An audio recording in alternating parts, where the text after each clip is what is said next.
Assalamualaikum warahmatullahi wabarakatuh. Perkenalkan nama saya Abdul Hasya dari kelas 2C. Di sini saya akan mereview kembali pertemuan ke-10 mata kuliah hukum pidana dengan dosen pengampu Profesor Dr. Jenny Nuraini, SHMH, dengan asisten dosennya Dr. Muhammad Randy Ariandi, SHMH, yang akan menjelaskan bab 4 tentang hubungan sebab akibat. 1. Tujuan dari ajaran sebab akibat, yaitu untuk menentukan hubungan antara sebab akibat yang berarti menentukan ada atau tidak adanya tindak pidana. B. Untuk menentukan pertanggungjawaban seseorang atas sesuatu akibat yang berupa suatu tindak pidana. Ajaran kausalitas merupakan unsur objektif dari tindak pidana karena terdapat dari luar diri pelaku, yaitu berupa perbuatan. Dalam rumusan delik ditentukan adanya unsur akibat dari suatu perbuatan, maka untuk menentukan unsur perbuatan yang menimbulkan akibat itu dipergunakan ajaran sebab akibat. 2. Teori ajaran sebab akibat. Teori conditio sine qua non atau teori syarat mutlak dari von Wully. Menurut teori ini, suatu tindakan dapat dikatakan menimbulkan akibat tertentu sepanjang akibat tersebut tidak dapat dilepaskan dari tindakan pertama tersebut. Karena itu, sesuatu tindakan harus merupakan conditio sine qua non atau syarat mutlak. Bagi keberadaan sifat tertentu, semua syarat atau sebab harus dipandang setara. Konsekuensi teori ini, kita dapat menurut tiada henti sebab suatu peristiwa hingga ke masa lalu.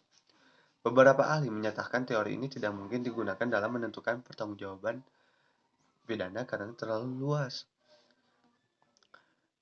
Lalu teori individualisasi atau pengujian kausa prosigma. Dalam ajaran kausa prosigma, sebab adalah syarat yang paling dekat dan tidak dapat dilepaskan dari akibat. Peristiwa pidana dilihat secara concreto atau post factum. Di sini hal yang khusus diatur menurut pandangan individual, yaitu hanya ada satu syarat sebagai musabab. Dalam tataran faktif harus dilihat pembuktiannya. Apakah dalam pembuktian forensik terbukti mengenai serta pertanggungjawaban pidana, maka harus dilihat terpenuhi tindaknya unsur pidana serta unsur kesalahan dari tindak pidana yang dikenakan terhadap terdakwa. Lalu selanjutnya teori generalisasi dari Tregel. Teori ini hanya mencari satu saja dari sekian banyak sebab yang menimbulkan akibat yang dilarang.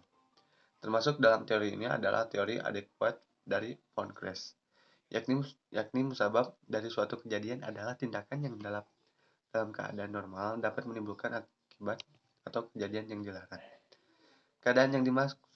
Keadaan yang normal dimaksud adalah bila pelaku mengetahui atau seharusnya mengetahui keadaan saat itu yang memungkinkan timbulnya suatu akibat.